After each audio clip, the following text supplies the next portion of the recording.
Breaking news, the House votes to hold former White House Chief of Staff Mark Meadows in contempt. It is one of two issues that kept lawmakers working until early this morning.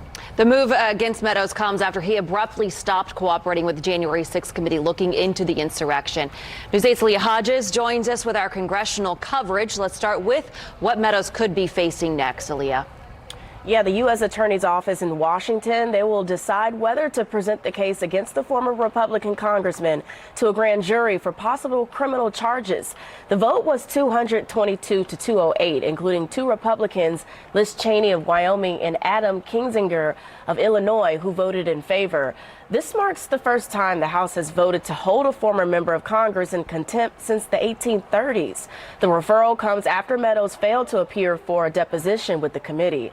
Meadows' attorney issued a new statement Tuesday ahead of the House vote, saying in part, he has fully cooperated as to documents in his possession that are not privileged and has sought various means to provide other information while continuing to honor the former president's privilege claims. Now, as we reported yesterday on Daybreak, texts were sent on January 6th. They have been released.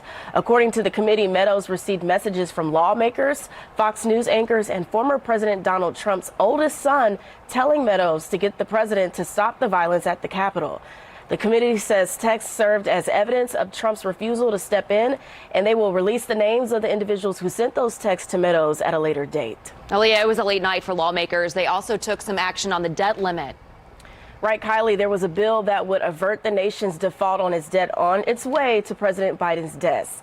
That's just shy of a deadline set by Treasury Secretary Janet Yellen for avoiding a national default. The House voted early this morning to raise the national debt ceiling by $2.5 trillion. Senate Majority Leader Chuck Schumer says the new debt limit will be extended in 2023. The issue will not have to be addressed again until after next year's midterm elections. For now, reporting in the newsroom, I'm Leah Hodges for WISH TV, WishTV.com, and